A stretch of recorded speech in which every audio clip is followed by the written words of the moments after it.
आप देख रहे हैं स्टूडियो और मैं हूं रूहानी। लगातार विपक्षी दलों के नेता केंद्र सरकार पर कटाक्ष करते रहे हैं और उनसे ये जानकारी प्राप्त करने की कोशिश करते रहे हैं कि जब भी सदन लगता है तब उस कार्रवाई में जम्मू व कश्मीर के स्टेटहुड की चर्चा क्यों नहीं होती है, क्यों वो समय नहीं आता है जब जम्मू व कश्मीर को राज्य का दर्जा वापस दिया जाता है, क्यों यहाँ पर केंद्र सरकार लगातार इन तमाम दावों को नकारती हुई नजर आती है। लेकिन अब जो है लगातार जिस तरह से हमने कहा कि परिसीमन आयोग अपना काम काफी तेजी से कर रहा है और हाल ही में गृह मंत्री ने एक साक्षात्कार में इंटरव्यू में ये बताया कि देखिए किस तरह से पूरी प्रक्रिया चल रही है वोटिंग लिस्ट की और परिसीमन का काम जो है काफी तेजी से चल रहा है। उसमें मुख्यतः सबसे बड़ी बात ये निकल कर आई कि गृह मंत्री ने ये कहा, ये जानकारी दी जम्मू कश्मीर के तमाम वासियों को और साथ ही साथ विपक्षी दलों के नेताओं को जो सवालिया निशान केंद्र सरकार पर उठाते रहे हैं। उन्होंने कहा है कि राज्य का दर्जा तब मिलेगा जब पहले चुनाव हो जाएंगे और उसके बाद चुनाव जो है कराना इलेक्शन कमीशन ऑफ इंडिया की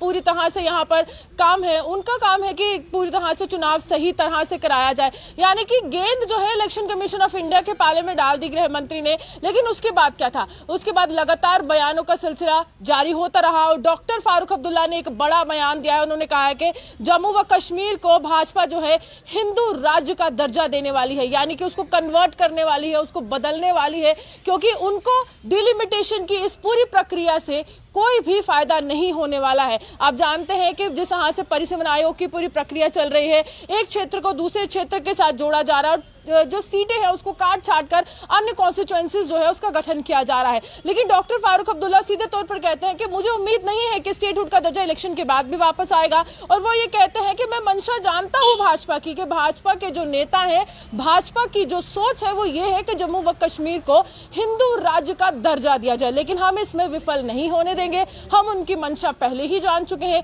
इससे पहले अगर मैं कहूं, महबूबा मुफ्ती भी बयान दे चुके हैं, क्योंकि परिसीमन आयोग पर पूरी तरह से अगर हम कहें उसको चुनौती देने वाली एक याचिका दायर की गई थी उच्चतम न्यायालय में और सुप्रीम कोर्ट ने जब उसको खारिज किया है तो महबूबा मुफ्ती ने भी कुछ इसी तरह से बोले थे। उन्होंने कहा था पहले तो हम 5 अगस्त 2019 के फैसले से प्रभावित नहीं है, हम उसको सही नहीं मानते हैं, यानी कि धारा 370 व 35A का जिस तरह से उसकी समाप्ति हुई हम उसको सही नहीं मानते हैं। और जब धारा 370-35A का मामला सुप्रीम कोर्ट में लंबित है, जब उच्चतम न्यायालय में लंबित है, जब वहां पर पूरी तरह से कार्रवाई हो रही है, जब वहां पर यह मामला पहुंचा हुआ है, तो उसके बाद जो है आप कैसे डिलिमिटेशन कमीशन का गठन कर सकते हैं? यह बड़ा सवाल महबूबा मुफ्ती ने उठाया और उन्होंने कहा कि हम ना तो 5 अगस्त 2019 के फैसले को मानते हैं, ना तो परिसीमन आयोग को मानते हैं, और ये जो सीटों की काट छांट कर रहे हैं भाजपा अपनी मंशा जाहिर कर रही है, क्योंकि भाजपा को आगामी समय में जम्मू व कश्मीर में भाजपा का ही मुख्यमंत्री चाहिए। यानी सियासी खेल, सियासी घमासान लगातार जारी है।